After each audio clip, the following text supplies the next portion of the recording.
I get a lot of questions from players, coaches, and parents on proper kicking equipment for kickers and punters. In order to answer that question, I'm here in Anaheim, California at Wizard Sports. I've known the owner here, Mike Doan, for 17 years. He is the best in the business. We're going to head inside and show you some gear.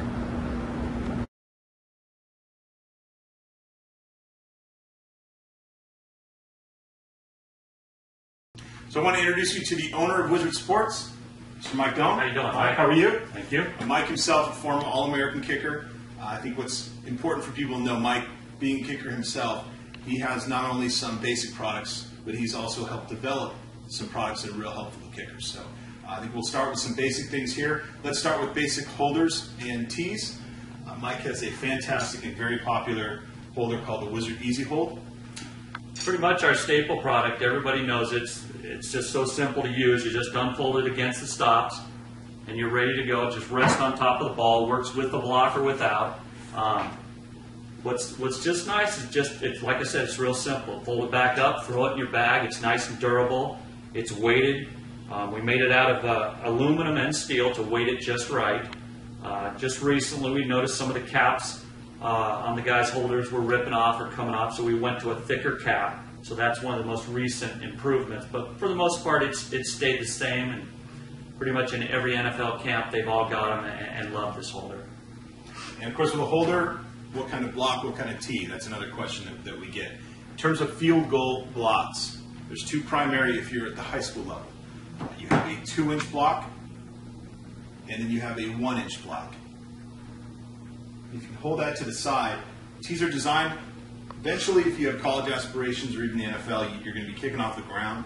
But if you are a freshman or sophomore in high school, as you're learning the proper foot position and technique, it's nice to start off a 2-inch tee, then make a transition later on in your career to a 1-inch, eventually getting off the ground.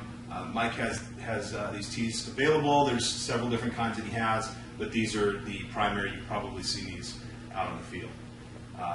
And there's also the nice toe tall tee that will actually work as a 1-inch kickoff tee, but also you can pop it out, turn it over, and use it as a 2-inch place kick block or a 1-inch place kick block. And what's pretty nice about it is the surface is a little bigger than this one. So you've got 3 or 4 tees in one. You can practice off the ground if you want to, but basically a 1-inch kickoff tee, a 2-inch block, or a 1-inch block. And just to show you the difference again, same thing we were talking about with the field goal blocks, the kickoff tees are the same. Here's your 2-inch, here's a 1-inch. Now Mike has another kickoff tee. You can touch on this, Mike. There's an interesting feature on this. This is the 1-inch tee that you would... Solid ground zero kickoff tee, the 1-inch kickoff tee. What's nice, what they added is the notch for onside kicks, so these guys can get a little more consistent with their onside kicks. The ball's basically already on the ground. It's not up here where they have to work on getting that thing rolling the right way and pop it up. It's already on the ground, so now they can, 1, 2, practice 15 kicks. They're going to get a little more consistent. The main thing about these tees is you just don't kick the tee. That's what's great about them. We don't even sell the pronged ones anymore. This is what everybody wants. Now with the ball in your hand, let's talk a little bit about the footballs. If you're at the high school level, and we'll start with that, there's a couple balls that Mike makes available that he would recommend from Spalding. Mike, let's talk about the Spalding Silver. Yeah, the silver's nice for the kickers and that because it's really reasonably priced. It's $39. It's still a real nice leather ball, same size and weight. And then if you step from there, if you want to go top of the line, this is the same shape, size, just a little softer leather, a little higher quality hide on this football. But it's a $59 ball, but when it comes to you, it's pretty much soft and broken in and ready to go. If you have aspirations to the college level, there's a different ball that's used in NCAA football. This one here, this is the Wilson 1001 football. This is something where whenever you practice and you're a kicker, it's nice to be able to kick whatever balls that you're eventually going to be kicking in a game. It's nice to be able to kick with those balls in practice. It helps with the feel on your foot. If you can talk a little bit about that ball, Mike. That's pretty much what you're saying is that's what we tell the kids. Find out what you're going to be using and try to use that. If not, if you just need to pick ball, those are good choices.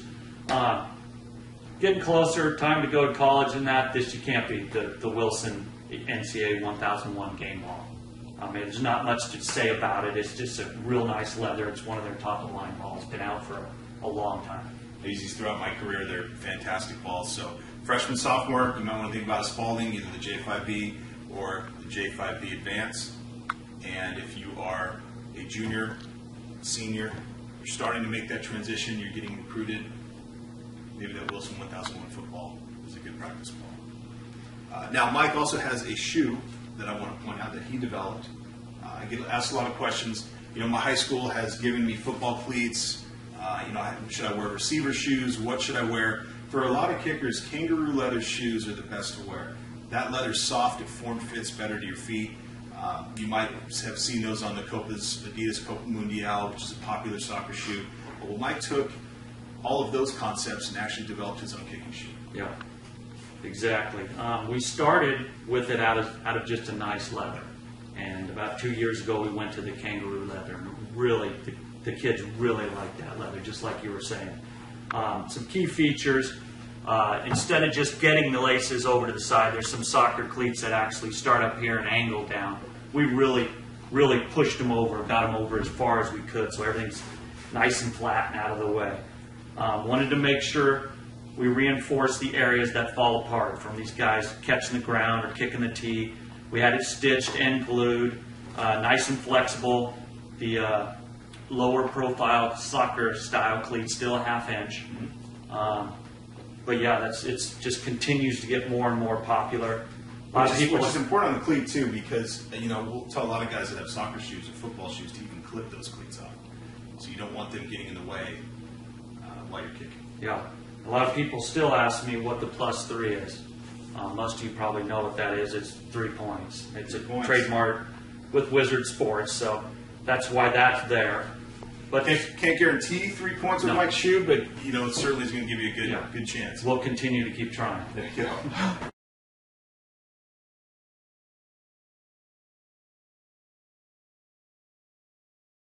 In terms of pads for kickers, I do get questions on this quite often. In high school, you're issued enormous pads, or you know maybe they're missing a pad, they're too big, too small, neck rolls. What's the appropriate pad a kicker should wear? I wanted to show you these. Mike got together with Douglas, which is probably the best in the business when it comes to pads, and actually has developed pads for kickers. Great company to work with. A few features we did for the pad is we shaved down the shell. We changed the size of the neck a little bit. So what it did is shaving down the shell just a little bit, made it really nice and tight fit on your shoulders. It's really nice and lightweight. We took off. They had a shell here that was like a plate on the back. We removed that, but still has a good amount of protection. Kickers, when you're kicking off, sometimes you do have to make a tackle, so yeah, there's enough padding in there. Exactly. So we're real proud of that pad, and the feedback has been unbelievable on it so far. So we've only had it out for two months, so. And it's already, and they're already popular. Now, not only kicker pads, obviously the snapping position, equally important. Mike has some products as well that we recommend for snappers. Let's start with the pads made for snappers. Yeah, kind of the same concept. We shaved down the shell again, made it a little more lightweight.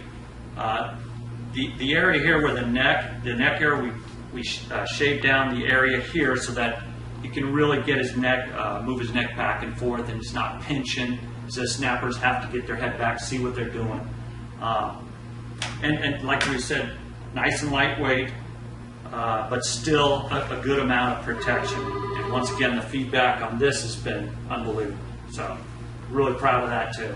And in terms of nets, when we're talking about snappers, not only does Mike work with Douglas for these pads, but he actually has some kicking nets, and I know that a lot of times schools might have a net, kickers you might have a net to practice in, snappers you may or may not.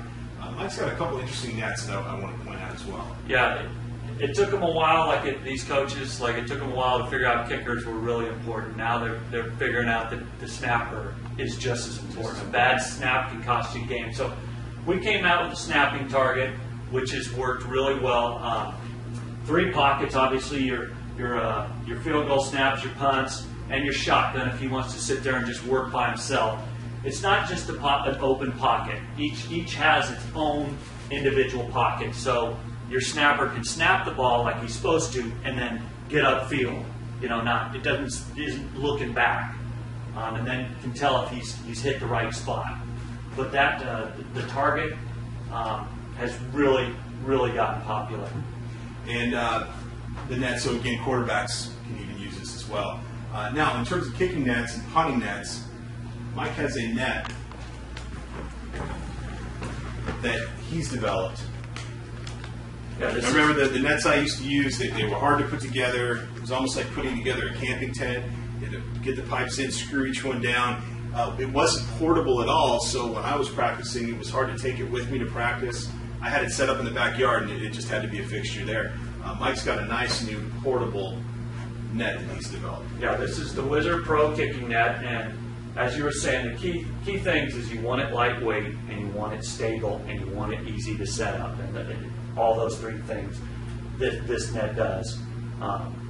35 pounds, you just take it out of the case and unfold the top, unfold the legs out, and they snap into place. That, believe it or not, is the carrying case, which is probably the smallest carrying case out there. It's right over your shoulder. Nice and easy to use. Yep, it works well for your punter and your kicker. $429 gets you the case, the net, and everything. And we also throw in a free holder with the kicking net. Fantastic. But yeah, that's been really popular. Fantastic. Well, I hope this video helps. We talked a little bit about tees, holders for kickers and punters, shoes, nets. If you have any questions, feel free. You can always contact Mike at Wizard Sports. Mike, thanks so much for doing this today. Thank you. And again, that's Mike Doan at Wizard Sports Equipment. We'll see you on the field.